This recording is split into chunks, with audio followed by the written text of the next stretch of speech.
Bom, Daniel, então, gostaria que primeiramente você se apresentasse, né, e falasse um pouco sobre a sua trajetória profissional, o que você faz hoje em dia.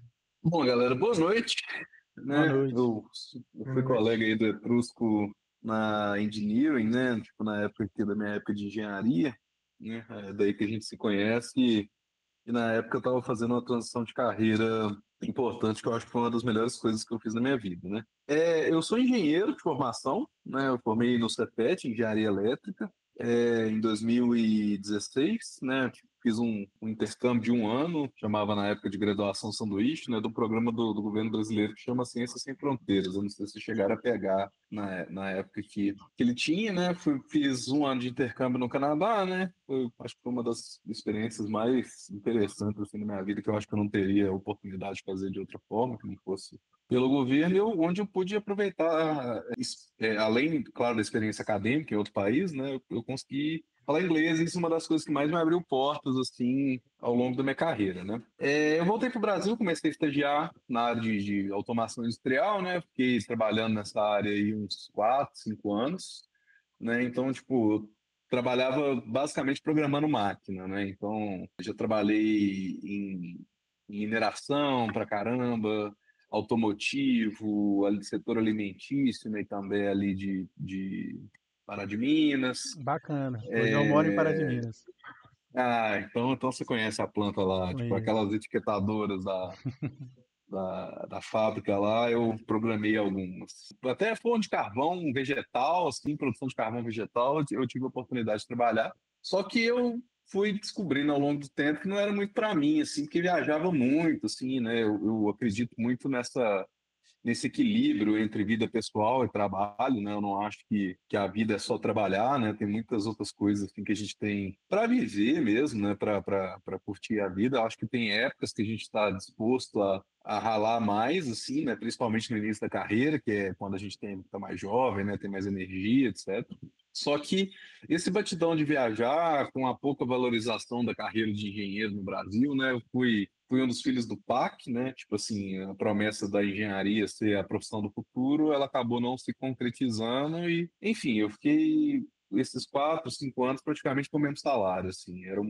Foi um período bem difícil, assim, para minha carreira, né? E isso fez com que eu quisesse migrar, né? De carreira durante um tempo. Eu queria ser desenvolvedor na época, né? Sempre tive um carinho aí pela parte de programação. E eu não sei se eu estou muito devagar ou se eu estou na velocidade certa, gente. Se eu estiver sendo prolixo demais, Não, vocês que me isso, avisam, tá? tranquilo. E nesse ínter, né, tipo, eu tive um gestor, a gente teve um gestor em comum, né, o Etrusco, que era o Matheus. Ele falou, cara, eu não tenho vaga de desenvolvedor não, mas eu tenho um perfil mais de gestão, assim, sabe?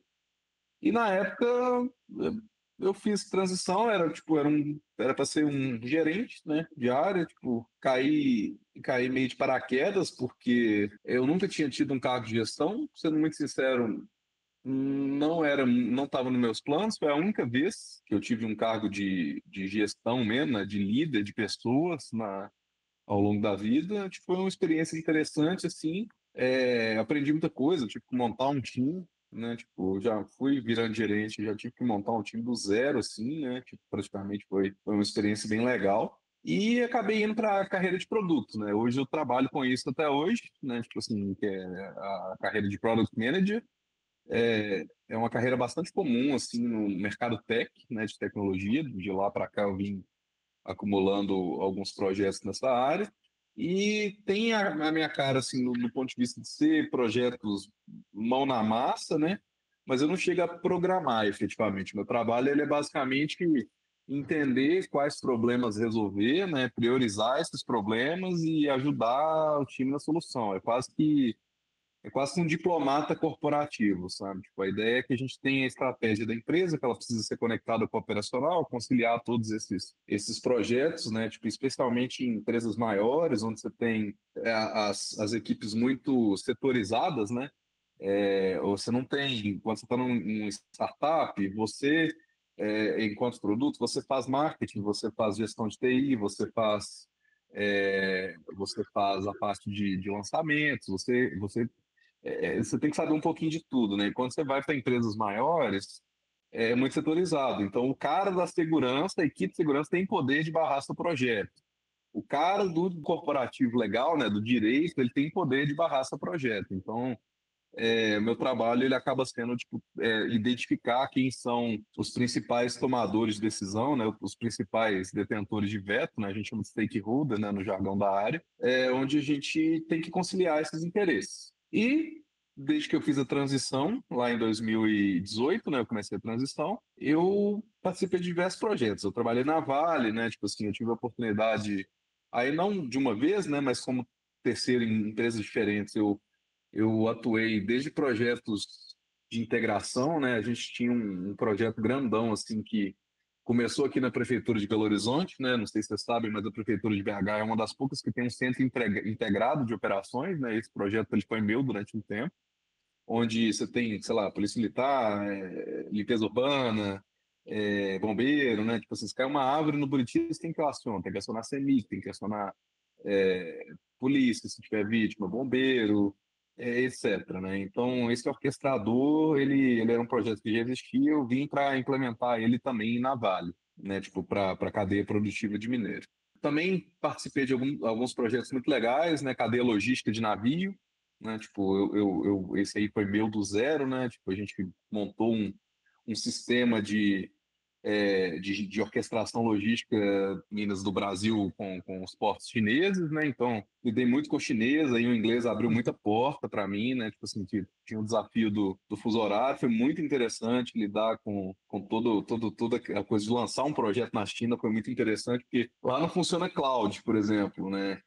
Só tem uma cloud da Microsoft específica que não tem todos os serviços, que ela é, na verdade, uma subsidiária chinesa que pega o valor, a marca emprestada Uhum. de tão nacionalista. Muita documentação era feita em papel, né?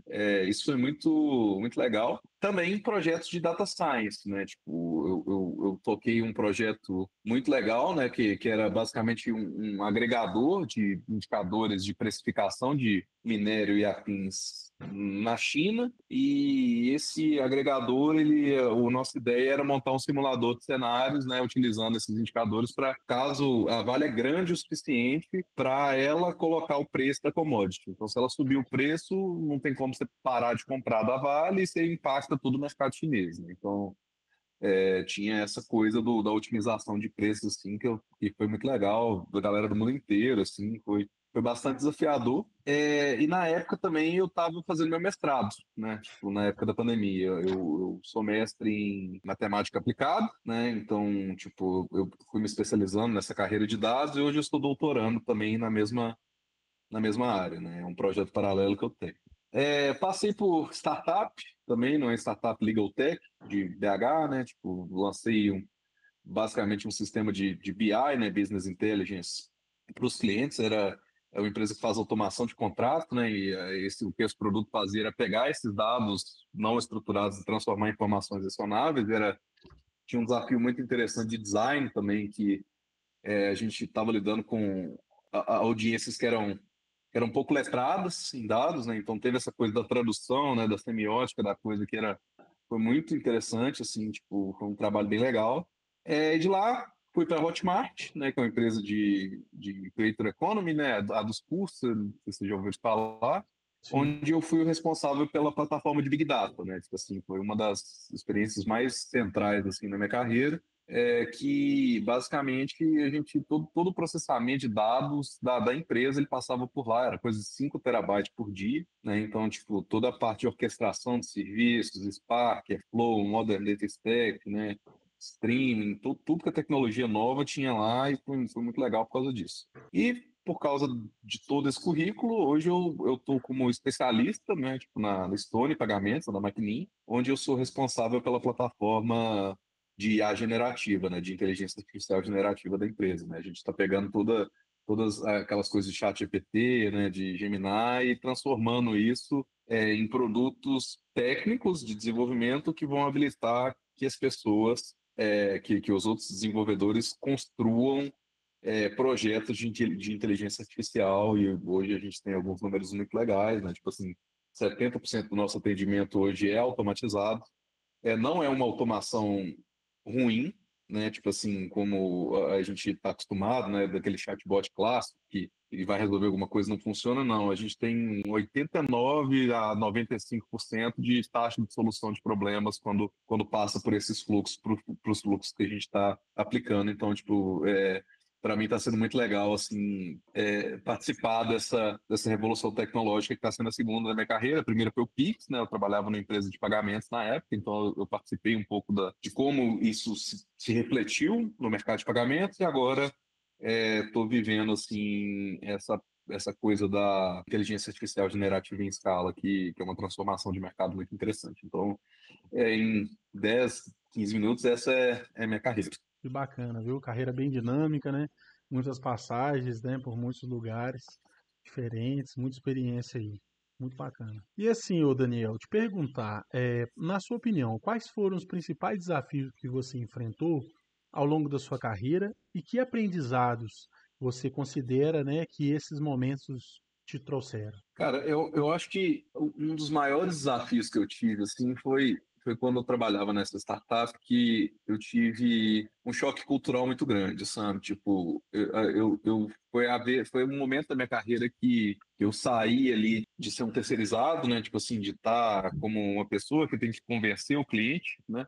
A ser a pessoa que tomava as decisões e por causa disso, eu tinha um certo costume de pedir bênção, de avançar mais devagar, assim, e não contar muito com recursos, porque normalmente eles não vinham, né? E nessa transição eu tinha uma certa expectativa dos meus gestores de ser uma pessoa um pouco mais desenrolada do ponto de vista de fazer um pouco de tudo, sabe? Tipo, e nessa época eu estava muito. Eu me apeguei ao que eu sabia fazer, né? Não, foi antes essa revolução aí de inteligência artificial, e acaba que o caminho que eu trilhei, assim, acabou me levando a ter um desalinhamento de expectativas com os meus gestores, e foi acho que foi o único momento na minha carreira, assim, na verdade foram dois momentos, né? Esse foi um deles, onde eu fui ameaçado de demissão, né? Tipo assim,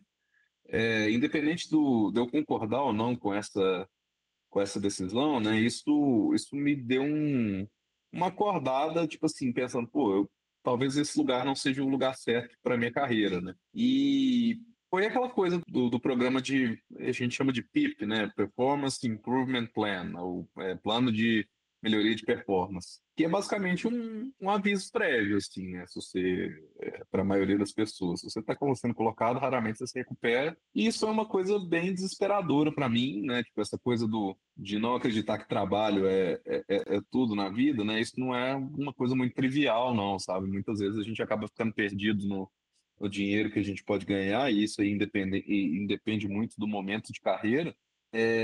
E foi isso, assim, eu tive que tomar uma decisão rápida, né? Eu já tinha recusado outras propostas que chegaram para mim, né? A Hotmart entre elas.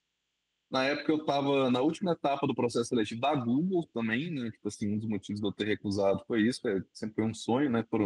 Eu bati na trave assim duas vezes, né? Tipo assim, e acabei não passando, mas o desafio foi me realocar assim em tempo recorde, numa época de layoff, né? 2022 foi a época das demissões em massa a estratégia que eu fiz foi a de estar sempre procurando, assim, né? Tipo, acho que uma coisa muito importante que a maioria das pessoas, principalmente quem está entrando no mercado, não sabe, é que você ser um bom profissional e você ser bom em passar em processos seletivos são ciências completamente diferentes, assim, sabe? E o fato de eu estar estudando para a Google me ajudou muito a perceber que para passar em processo seletivo você tem que falar o que o entrevistador quer em uma hora. Você não tem oportunidade de mostrar muito o seu trabalho, assim. Você tem que se vender. Às vezes não estou falando para você contar mentira, mas você tem que tipo polir muito bem a experiência que você teve para demonstrar um pouco mais de domínio na área, né? Você tem que entender muito bem que a vaga precisa, você tem que entender como que o entrevistador ou os entrevistadores se sentem em relação a você, né? E eu acho que estudar especificamente para isso acho que foi a principal ferramenta assim que me fez conseguir uma relocação em tempo bem rápido, assim, sabe? Coisa de uma semana eu já estava com outra proposta e, enfim, né, foi uma das coisas mais satisfatórias que eu fiz, né? Que a primeira foi na engenharia, onde o meu gestor antigo ele não aceitou muito bem a minha transição de carreira, né? O Flávio chegou a conhecer a peça. Eu fiquei muito inerte, né? E dessa última vez eu tinha uma arma na mão, eu acho que eu fiz que eu podia, assim, tipo, nesse sentido, né? Eu dei uma banana para a empresa e falei, cara, não vou ficar aqui.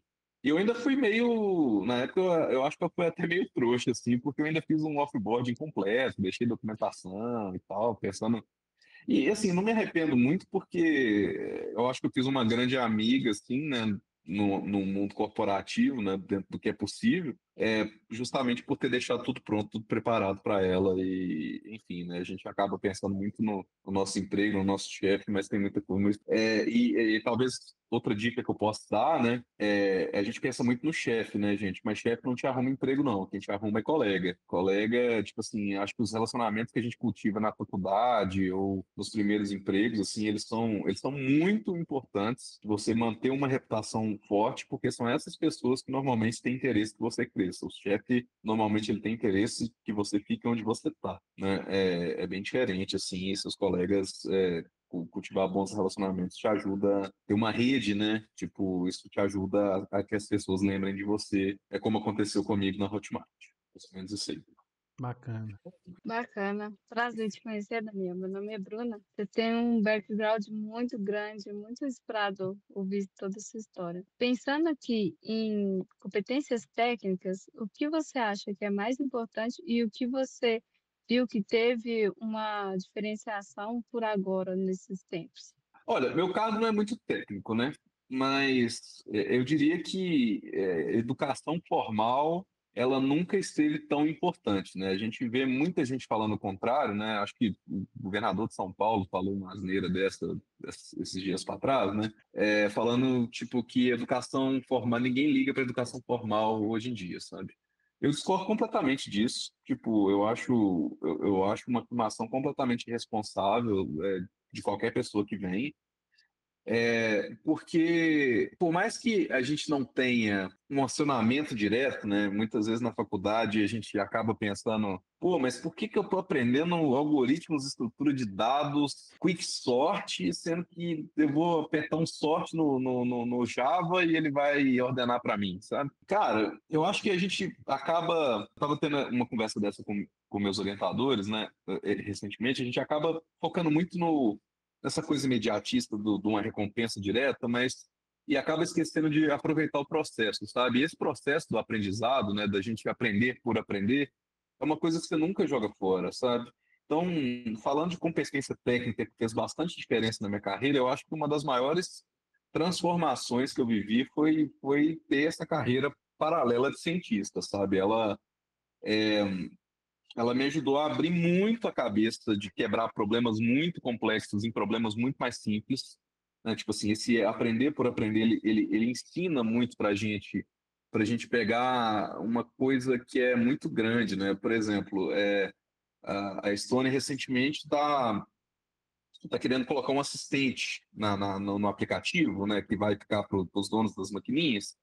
E esse assistente ele vai conversar com a empresa inteira, ele vai emitir crédito, vai marketing, vai fazer gestão de negócio. Então, tipo, é uma empresa de 15 mil pessoas dentro de uma telinha, assim, e viraram para mim e falaram, ó, você tem que fazer isso. E eu, cara, de onde eu começo, sabe? Então, uma das coisas de ter esse conhecimento, nessa experiência acadêmica, ela me ajudou muito a pegar esse problema e falar, cara, o que é mais importante nesse momento? Quais são os riscos que a gente tem que mitigar? Como que essas partes, todas essas partes, elas se conectam para poder formar isso? O que é mais importante para os clientes? Por que os clientes eles escolhem a Stone e não outras empresas, sabe? E esse tipo de raciocínio, né, esse tipo de habilidade, ele é muito importante para a gente ser profissionais que se destacam frente à maioria das pessoas. Essa coisa de você se interessar pelos assuntos genuinamente, você aprender a amar o processo e tentar não ter, tipo, tentar ter mais boa vontade, não vou nem falar má vontade, você tentar ter boa vontade, por mais que a gente tenha preguiça muitas vezes, isso é muito útil para a gente, porque embora a recompensa ela não seja direta, né? Tipo, eu não sei para que eu vou usar a Ads, mesmo assim pode ser que você use, tá? Isso aí cai na prova da Google, tá? É só para é só para constar. Você aprende a quebrar problemas complexos em entregáveis menores e isso aí dá dinheiro. Isso dá bastante dinheiro, tanto para a carreira técnica quanto para a gestão. E no meu caso específico, eu acho que para a carreira que eu quero, né, que é de um gestor técnico, né, entre aspas, é, o doutorado me ajuda a ser percebido como uma pessoa mais, eu não vou falar inteligente, mas uma pessoa mais preparada, né? Tipo, isso é uma coisa que ela é específica de PhD, do título de doutor, assim. As pessoas, elas quando elas descobrem, eu acho que elas pensam um pouco assim, né? A maioria das pessoas, assim, tipo, porque você é percebido, assim, como uma pessoa mais estudada e, querendo ou não, você está entre os 0,5% da população adulta brasileira que chegou no último nível de ensino formal, sabe? Então, eu diria que, independente da área que vocês escolham, levem a sério o estudo formal, a educação formal, porque ela é extremamente importante. É, qualquer ótica, assim, que você queira olhar. Entendo, muito bem colocado. E de competências agora comportamentais, o que que você acha que tem maior, o que- não o maior valor, né, mas o que se destaca mais aos seus olhos? Cara, eu gosto muito de ser uma pessoa curiosa, assim, eu digo isso com bastante orgulho, né? Tipo, eu adoro me aprofundar em qualquer tema que seja, né? E você manifestar interesse genuíno pelas coisas, seja por um assunto específico que você esteja estudando, ou seja, por relações interpessoais, né? Você conversar com as pessoas e genuinamente se interessar por aquilo que está sendo dito, né? E demonstrar isso, eu acho que isso cria um arcabouço assim de soft skills, né, para ficar no jargão da área, né, habilidades não técnicas, que te abre muitas portas, assim, sabe? Tipo, você não ser uma pessoa combativa sem necessidade, você saber a hora de falar, saber a hora de ficar quieto, entender que muitas vezes quando você é a última pessoa que chega, por mais letrado que você seja, ter a humildade de ir ler o cenário, de pisar devagar assim em terrenos novos, respeitar o seu tempo também, né? Tipo, você tipo não ficar se comparando com pessoas que estão há 10 anos na área, né? Principalmente quando a gente está começando a carreira, a gente fica olhando para o pessoal que está com cargo de sênior, com cargo de staff, né? A gente fica frustrado de não conseguir avançar, mas esquece também que essas pessoas elas tiveram uma alavancagem anterior, assim, por uma questão geracional, né, de herança mesmo, de não só de dinheiro, mas de conexões, de influência, mas também de pessoas que estão nessa área há muito tempo e estão fazendo isso com muito mais maestria e mesmo que pareça às vezes que estão fazendo a mesma coisa, sabe? Tipo, aquela velha história do mecânico que aperta um parafuso do carro e o carro volta a funcionar e o mecânico cobra R$ 5.000, sabe? Tipo assim, apertar o parafuso é R$ 2, 4.998 é saber qual apertar, né? Então, às vezes a pessoa está apertando um parafuso na sua frente, parece que ela está só apertando um parafuso, mas eu acho que é bom a gente ter essa leitura. Então, eu diria que respeito e curiosidade assim são habilidades que não técnicas que eu acho que elas são muito importantes assim na carreira, com certeza. Achei bacana essa analogia aí com o mecânico, né, do parafuso, que é exatamente isso, né? Né? Leva um tempão estudando para saber qual parafuso apertar. Muito bom. Beleza, Daniel? Opa, Joia? Bom, eu vou querer fazer duas perguntas para você. Na sua visão, quais as principais tendências e mudanças esperadas no seu setor para os próximos anos? E a outra é, quais os conselhos você daria a pessoas que estão estudando na área, né, para, assim, dicas de como ter sucesso, como se dar bem, né, nas suas carreiras e na sua área? pergunta difícil, né? A gente está olhando aí para a maior revolução tecnológica dos últimos 20 anos, assim, né? Tipo, eu acho que só tipo, teve a internet antes, né? E, bom, eu acho não, né? Tem vários estudos que provam que essa inteligência artificial, né, nada mais é do que um nome mais bonito para uma arquitetura de rede neural baseada em transformers, né, com um mecanismo de atenção. Então é um algoritmo por trás, né, tipo, de deep learning, mas que ele é muito bom em resolver problemas que antes a gente não conseguia resolver, né? Então isso assim, com certeza a maior mudança dos últimos tempos e já está provado, né, cientificamente falando, que é uma tecnologia de uso geral que a gente vai colocar na mesma prateleira, não só da internet, mas da energia elétrica, do domínio do fogo, da máquina a vapor. Então, é uma tecnologia que muda o mundo dessa forma, sabe? Tipo, por mais que tenha uma bolha vindo aí, né? Isso é importante. Então, tipo assim, a maior mudança, o maior desafio que a gente está vivendo é como lidar com isso. Isso não vai parar. Isso pode vir em velocidades diferentes, né? Mas não vai parar. A gente vai começar a ver cada vez mais automações no nosso dia a dia. Vocês já devem estar com isso aí presente no ambiente de vocês, né? Tipo, seja no mundo acadêmico, onde você tem problemas de lidar com plágio, né? Tipo assim, com alunos que montando um trabalho do zero, né? Tipo assim, que pode ser baseado em cópias, né? Que ele tira aquele de algum lugar, mas até coisas não óbvias, tipo fraude bancária.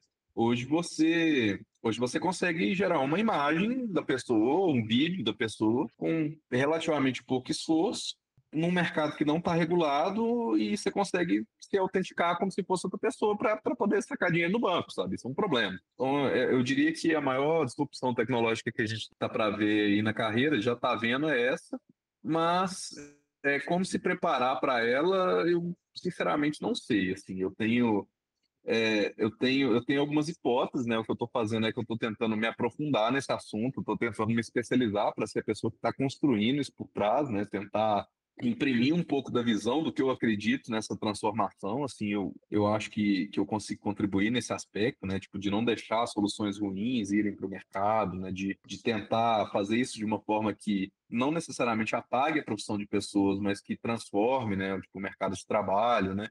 De tentar garantir, na medida do possível, que isso não vire mais um mecanismo de desigualdade, né, de produção de desigualdade, de produção de trilha de carbono, né, que é uma coisa extremamente importante que a gente tem que estar avaliando, né, consumo de energia de data center, resfriamento, são problemas técnicos que são cidadãos de primeira classe, né, tipo, especialmente no momento da COP30, né, no Brasil. E, assim, o mundo, a gente está passando por um momento muito de incerteza, né? A gente tá com a maior quantidade de conflitos em andamento, né? Tipo assim, a gente está tendo guerra civil no Congo, a gente está tendo a invasão da Ucrânia, a gente está tendo a guerra em Gaza, né? Então, parecem coisas muito distantes, mas isso tem uma aplicação direta, uma implicação direta na atenção do capital global que façam que as empresas aloquem dinheiro muito mais em força militar do que meio ambiente, do que tecnologia, que é o que gera emprego, né? Que tem impacto direto na nossa carreira. Esses layoffs de 2022, eles acontecem